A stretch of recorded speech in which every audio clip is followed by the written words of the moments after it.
S, வீடு, schools, hotels, store room இங்கெல்லாம் partition wall கட்டணும்னாலும் இப்போ பில்டிங் போனஸோட first choice Renocon Rapid Wall Panels. மழைநீர் வடிகால் பணிகளுக்காக செலவழிக்கப்பட்ட அந்த 4000 கோடி என்ன ஆனது என நயினார் நாகேந்திரன் கேள்வி எழுப்பியுள்ளார்.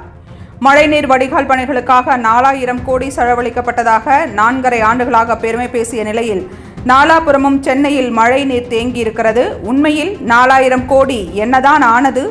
4 பம்பு செட்டுகள் வாங்குவதுதான் ரூபாய் 4000 கோடி செலவழிக்கப்பட்டதா, அல்லது நாடு போட்டும் நல்லாட்சி என்று நாணமே இல்லாமல் வெற்று விளம்பரம் வெளியிட செலவழிக்கப்பட்டதா என்று நயினார் நாகேந்திரன் கேள்வி எழுப்பியுள்ளார். ஆட்சிக்கு வந்ததிலிருந்து ஒவ்வொரு டிசம்பர் மாதமும் வெள்ளத்தில் மிதக்கவிடும் சாதனை போதாது என்று ஆட்சி முடியும் கடைசி ஆண்டில் டிசம்பர் மாதம் தொடங்கிய 3 நாட்களுக்குள்ளேயே சென்னையை வெள்ளத்தில் தத்தளிக்கவிட்டு பெரும் சாதனை புரிந்திருக்கிறது இந்த அரசு. சென்னையில் பல இடங்களில் மழை நீரோடு கழிவு நீரையும் கலக்கவிட்டு நோய் தொற்றை உருவாக்கி மக்களை கொல்லும் எமனாகவும் உருமாறியிருக்கிறது திமுக அரசு என விமர்சித்துள்ளார்.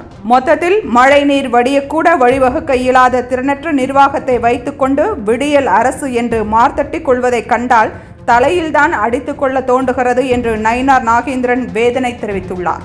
மழைநீர் வடிகால் பணிகளுக்காக செலவழிக்கப்பட்ட அந்த 4000 கோடி என்ன ஆனது என நயினார் நாகேந்திரன் கேள்வி எழுப்பியுள்ளார்.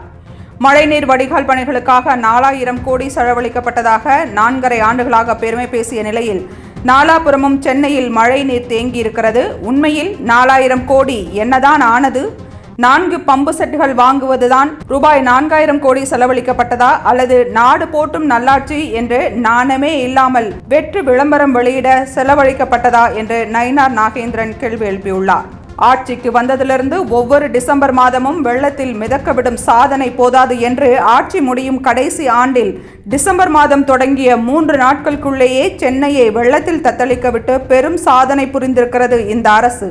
சென்னையில் பல இடங்களில் மழை நீரோடு கழிவு நீரையும் கலக்கவிட்டு நோய் தொற்றை உருவாக்கி மக்களை கொல்லும் எமனாகவும் உருமாறியிருக்கிறது திமுக அரசு என விமர்சித்துள்ளார்.